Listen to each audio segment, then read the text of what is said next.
आप देख रहे हैं जोहार झारखंड और मैं हूं शुभ मिश्रा आपके साथ। चलिए करते हैं बुलेटिन की शुरुआत। और 10 जून को रांची हिंसा के दौरान आगजनी और फायरिंग की तस्वीरें सामने आई थी। इसमें पुलिस ने उग्र भीड़ को काबू करने के लिए फायरिंग की। रांची के सोशल मीडिया में कुछ ऐसे वीडियो बड़ी तेजी से वायरल हो रहे हैं जिनमें पुलिस के अलावा दूसरे लोग भी फायरिंग करते नजर आए।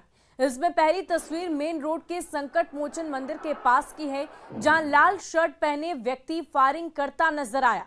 उसने अपना चेहरा ढक रखा है और एक के बाद एक फायरिंग करता जा रहा है।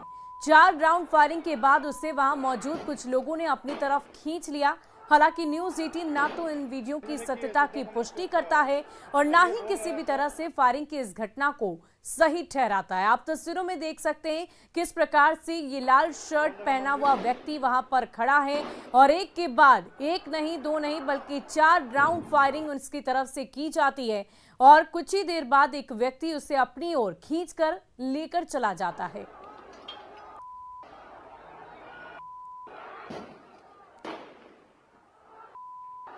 वहीं दूसरा वीडियो भी हम आपको दिखाते हैं, जहां रांची के ही चर्च रोड का ये वीडियो बताया जा रहा है, जहां एक व्यक्ति 10 जून को राइफल से फायरिंग करता दिख रहा है।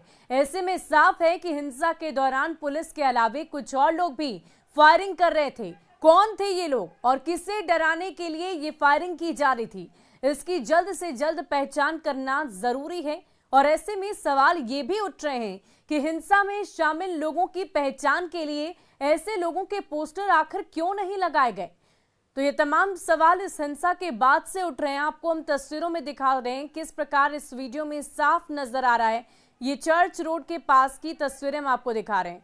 और इधर तीसरा वीडियो भी राजधानी का ही है, जहां भीड़ में फंसे एक पुलिसकर्मी को 2 युवक बचाकर उसे सुरक्षित बाहर निकालते हैं और उसे भीड़ से दूर मौजूद पुलिस जवानों के पास पहुंचाते हैं। तो भीड़ में ये पुलिसकर्मी फंसे थे और उन्हें पुलिसकर्मियों ने सुरक्षित तौर पर बाहर निकाला है। तो जमकर पत्थरबाजी हुई, कई राउंड फायरिंग की गई, लेकिन सवाल तो ये है कि पुलिसकर्मियों के अलावा ये जो युवक इस वक्त जिनका वीडियो सामने आ रहा है, ये तमाम युवक आखिर कौन थे और इनकी पहचान कैसे होगी, क्यों इनके लिए पोस्टर्स नहीं लगाए जा रहे। और देखिए, न्यूज़ 18 सवाल पूछता है कि आखिर फायरिंग करने वालों की पहचान कब तक की जाएगी। हिंसा करने वालों की तस्वीर अब तक क्यों नहीं जारी की जा रही है और अब तक इन तमाम आरोपियों की गिरफ्तारी क्यों नहीं हो पाई है। तो ये तमाम सवाल उठने लाजमी है। 10 जून की ये पूरी घटना है और आज की तारीख में अब तक किसी तरह से आरोपियों की शिनाख्त नहीं हो पाई है और ना ही उन पर किसी तरह की कार्रवाई हुई है। वहीं 10 जून को रांची में हुई हिंसा के बाद इस घटना में कथित रूप से शामिल आरोपियों को पोस्टर लगाया गया था, लेकिन थोड़ी देर बाद ही इसे हटा भी लिया गया। अब इस मामले को लेकर गृह विभाग के प्रधान सचिव ने रांची एसएसपी को शो कॉज नोटिस जारी किया है। इसमें साफ तौर पर लिखा गया है कि हिंसा में शामिल कथित लोगों के पोस्टर इलाहाबाद हाईकोर्ट की ओर से जारी करने के आदेश के खिलाफ है। क्या है ये पूरा मामला, और अधिक जानकारी दे रहे हैं रांची संवाददाता ओम प्रकाश।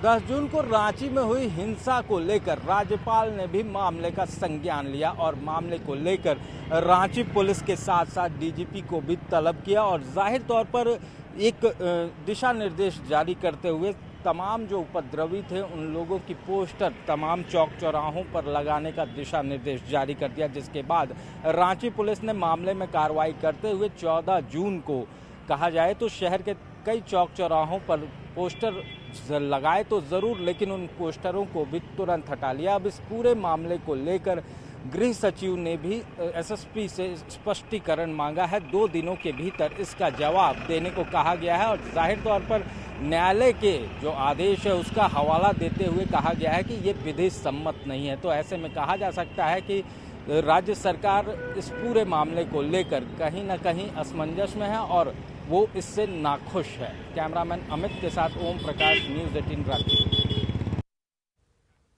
और गृह विभाग के प्रधान सचिव की ओर से रांची एसएसपी को जारी शोकॉज पर सियासत गरमाते दिख रही है। बीजेपी विधायक सीपी सिंह ने कहा है कि जब सरकार की दंगाइयों को बचाने में जुटी हुई है तो फिर अधिकारी की क्या औकात है। उन्होंने कहा कि सरकार का दबाव पुलिस प्रशासन पर साफ नजर आ रहा है। वहीं प्रदेश कांग्रेस अध्यक्ष राजेश ठाकुर का कहना है कि पुलिस की ओर से विधि सम्मत कार्रवाई नहीं की गई थी, जिसके बाद ही ये शोकॉज जारी किया गया है। उन्होंने कहा कि सरकार की प्राथमिकता शहर को शांत रखना ही है। मैं उसी दिन से लगातार ये बात कहता आ रहा हूं, इन पत्थरबाजों को, इन मवालियों को, इन दंगाबाजों को राज्य सरकार का समर्थन प्राप्त है। साथ ही जिला प्रशासन, पुलिस प्रशासन पर सरकार का दबाव है। यही कारण है कि आज एक सप्ताह लगभग होने जा रहा है, अभी तक सारे लोग गिरफ्तार नहीं हुए हैं। यही यदि दूसरे लोग होते, दूसरे वर्ग के, दूसरे समुदाय के लोग होते तो अब तक सब गिरफ्तार कर लिए जाते। लगता है वो लोग अखबार नहीं पढ़ते या न्यूज चैनल्स नहीं देखते, पता ही नहीं है कुछ। सीधे अनर्गल बयानबाजी करना है, माहौल को खराब करना है, दूषित करना है और किस तरह से मतों का ध्रुवीकरण करके उसका लाभ लेना है। उनको ठेले वाले, खोमचे वाले की जरा सी भी चिंता नहीं है। जिनकी रोजी रोटी रोज कमाते हैं, रोज खाते हैं, वैसे लोगों को जब शहर अशांत होता है तो बहुत नुकसान पहुंचता है। कम से कम उन लोगों को केंद्र बिंदु में रख के सोचे। सिर्फ और सिर्फ राजनीति करनी है, सालों भर वोट के लिए राजनीति करनी है, वो नहीं करना चाहिए। और इस पूरी खबर की अधिक जानकारी के लिए हमारे संवाददाता ओम प्रकाश इस वक्त हमारे साथ लाइव चैट पर जुड़ चुके हैं। ओम प्रकाश, जिस तरीके से इस वक्त झारखंड में सियासत गरमाई उठी हुई है और शो कॉज नोटिस को लेकर लगातार चर्चाएं हो रही है, एक तरफ बीजेपी की तरफ से आरोप लगाया जा रहा है, अब किस दिशा में ये पूरा प्रकरण जाएगा?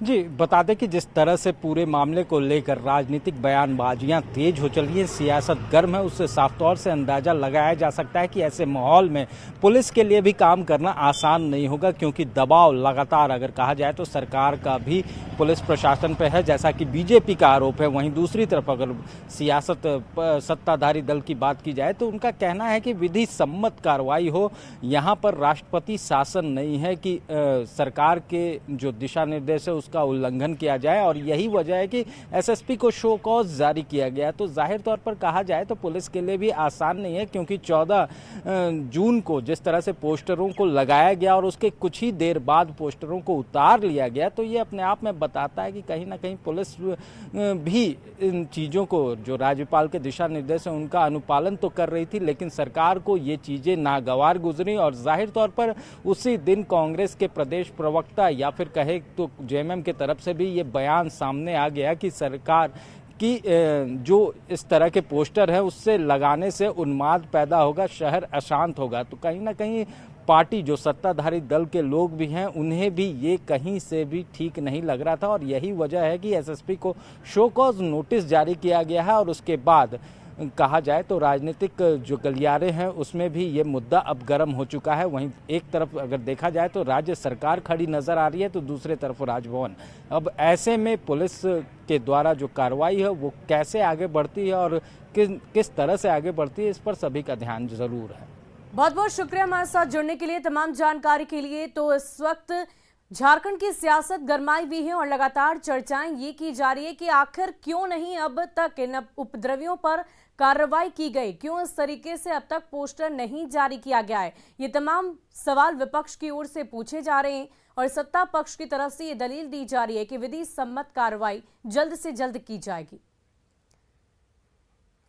और राजधानी रांची में जुम्मे की नमाज के बाद 10 जून को हिंसा हुई थी और इसके बाद कल फिर से शुक्रवार आ रहा है। ऐसे में लोगों के सामने सबसे बड़ा सवाल है कि क्या कल फिर से 10 जून की कहानी दोहराई जाएगी।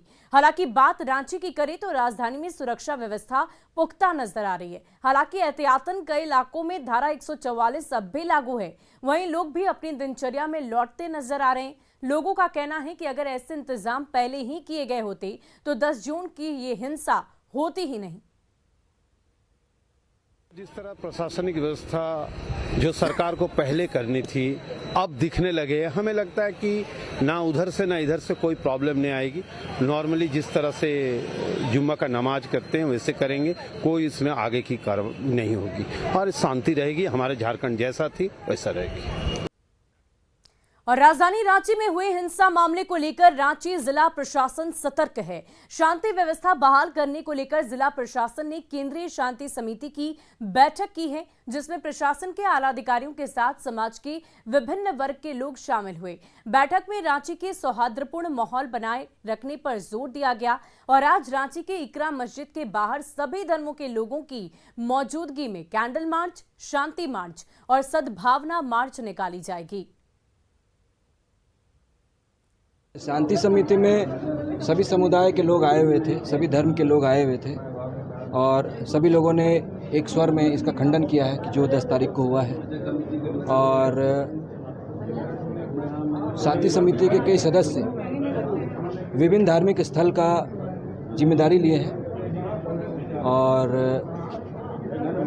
17 तारीख को जो नमाज होगा उसको लेकर सभी प्रबुद्ध नागरिक और जो लोग यहाँ आए थे समिति के सदस्य जिम्मेदारी लिए हैं कि उस दिन शांति तरीके से वहाँ नमाज होगा और किसी तरह का कोई प्रदर्शन नहीं होगा। राजधानी रांची के नामकुम थाना क्षेत्र स्थित सदाबहार चौक के समीप स्थित एक इमारत में आग लग गई। आग की वजह से 2 दुकान चपेट में आ गई, वहीं 2 दुकान मालिक का घर भी आग की लपटों में घिर गया। आग बुझाने के लिए फायर ब्रिगेड की 5 गाड़ियों को मौके पर बुलाया गया, जहां घंटों की मशक्कत के बाद आग पर काबू पाया जा सका। प्रारंभिक जांच में शॉर्ट सर्किट से आग लगने की बात सामने आ रही है। वहीं आग बुझाने के दौरान दुकान मालिक भी झुलस गए। फायर ब्रिगेड के मुताबिक आग देर रात राशन की दुकान में लगी थी, जिसके बाद वो कपड़े की दुकान तक और फिर दुकान मालिक के घर तक भी पहुंच गए। तो ये 2 तस्वीरें इस वक्त आप अपनी टीवी स्क्रीन पर देख रहे हैं। देखिए किस प्रकार से 2 दुकानों में पहले आग लगती है और उसके बाद 5 गाड़ियां वहां पर दमकल की बुलाई गई और कड़ी मशक्कत के बाद इन तमाम दुकानों में से और साथ ही साथ दुकान मालिक के घर से आग को बुझाया गया है।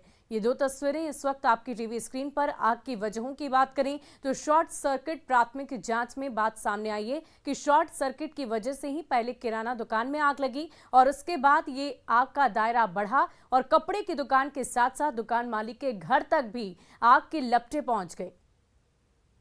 फायर ब्रिगेड को फ़ोन करते रह गए, 1 घंटा बाद इतना लेट से आया। इसके चलते बहुत आग पकड़ते पकड़ते पूरा दम भर गया। आग नीचे जाने लगे, इतना आग का लो था कि पूरा हाथ मेरा पैर हाथ से झुलस गया। मेरी माँ दरवाज़ा पीट के हम उठी तो उठ के हम लोग जल्दी से नीचे भागे। हमारी पहली गाड़ी आई तो इन्होंने बोला कि आग का रूप बड़ा है। जैसे कंट्रोल को सूचना मिला, हमने त्वरित कार्रवाई करते हुए 4 से 5 गाड़ियां हमने भेज दिया और मैं स्वयं घटनास्थल पर आया। चूँकि आग का रूप बड़ा था, यहाँ देखा कि ग्राउंड 1st फ्लोर में आग लगी हुई है और उस आग धीरे धीरे ऊपर की ओर बढ़ रही है, जिसके हमारे टीम के द्वारा काफ़ी मकसद के बाद 1st फ्लोर पर काबू पा लिया गया है और 2nd फ्लोर पर जो आग लगा है उसको कुछ ही देर के अंदर, मतलब 10 से 15 मिनट के अंदर पूर्ण रूप से हम लोग काबू पा लेंगे। नामकुम थाना क्षेत्र के सदाबहार चौक के समीप एक इमारत में आग लगी, जिसमें कि 2 दुकान हैं और एक घर पूरी तरह से आग के आगोश में आ गए हैं। फिलहाल आग पर काबू पाने को लेकर फायर ब्रिगेड की टीम जो है वो पूरी तरह से प्रयासरत है। तमाम तरह के जो उपकरण हैं उसका इस्तेमाल किया जा रहा है ताकि आग पर जल्द से जल्द काबू पाया जा सके। आपको बताना चाहेंगे कि पहले जो आग है वो नीचे जो राशन दुकान है उसमें लगी थी, उसके बाद धीरे धीरे आग की लपटें जो ऊपर में 1st फ्लोर पर कपड़े की दुकान है वहां तक पहुंच गए और उसके बाद आग की लपटें अब जो दुकान मालिक है उनके घर को भी अपनी चपेटे में ले लिया, जिसके बाद फायर ब्रिगेड की टीम तमाम जो इक्विपमेंट्स है उसका इस्तेमाल करते हुए आग पर काबू पाने का पूरा प्रयास कर रहे हैं। इस वक्त देख सकते हैं कि किस तरह से जो पानी के फव्वारे हैं वो छोड़े जा रहे हैं काफ़ी धारदार तरीके से, ताकि आग पर जल्द से जल्द काबू पाया जा सके। और इस तमाम चीज़ों की जो आंखों देखी है वो हम आपको दिखाने की कोशिश कर रहे हैं, लेकिन जो जानकारी मिले उसके अनुसार शॉर्ट सर्किट की वजह से ये आग लगी थी। कैमरामैन अमित के साथ ओम प्रकाश, न्यूज़ 18 रांची। और चलिए अब बढ़ते हैं अगली खबर की ओर। मांडर विधानसभा उपचुनाव का दंगल सजने लगा है। कहने को तो चुनावी मैदान में 14 उम्मीदवार अपने भाग्य का किस्मत आजमाएंगे, पर दो राष्ट्रीय दलों की उम्मीदवारी ने चुनाव को दिलचस्प बना दिया है। बीजेपी और कांग्रेस के दिग्गज नेताओं के द्वारा प्रचार का कमान संभालने के बाद राजनीतिक सरगर्मी और ज्यादा बढ़ गई है।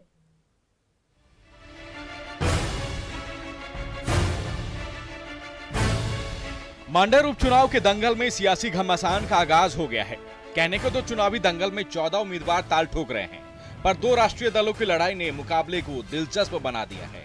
चुनावी जीत सुनिश्चित करने के लिए बीजेपी और कांग्रेस के दिग्गज नेताओं ने प्रचार का मोर्चा संभाल लिया है। जहां बीजेपी के बड़े नेता लगातार मांडर में प्रचार प्रसार कर रहे हैं, वहीं कई और बड़े नेताओं का दौरा तय हो गया है। बीजेपी ने पार्टी उम्मीदवार गंगोत्री कुजूर के पक्ष में प्रचार प्रसार के लिए अपने विधायक, सांसद और केंद्रीय मंत्री का कार्यक्रम तय किया है। इस उपचुनाव में बीजेपी के करीब 12 विधायकों को जिम्मेदारी मिली है। यहां बीजेपी प्रदेश अध्यक्ष दीपक प्रकाश का प्रचार अभियान जारी है। वहीं संगठन महामंत्री धर्मपाल सिंह खुद मोर्चा संभाल रहे हैं।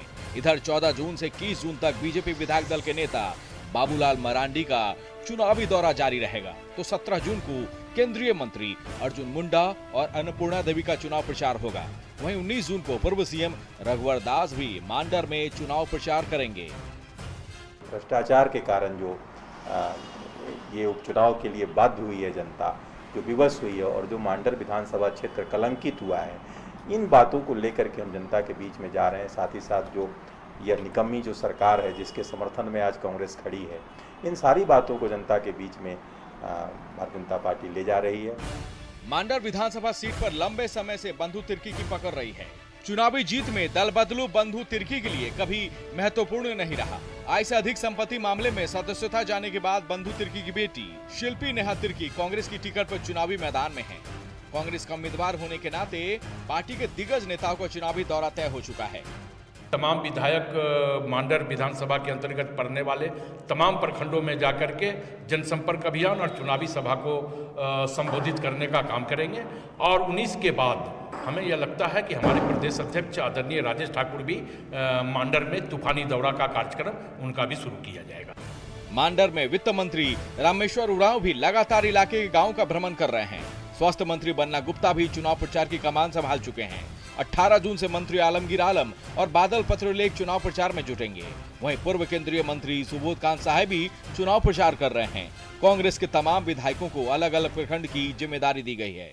इधर प्रदेश कांग्रेस अध्यक्ष राजेश ठाकुर भी 19 जून से 21 जून तक मांडर में कांग्रेस प्रत्याशी के लिए वोट मांगेंगे। मांडर उपचुनाव के लिए 23 जून को मतदान होना है। बीजेपी और कांग्रेस के अलावे निर्दलीय देव कुमार धान लड़ाई को त्रिकोणीय बनाने में जुटे हैं। देव कुमार धान को AIMIM का समर्थन भी प्राप्त है।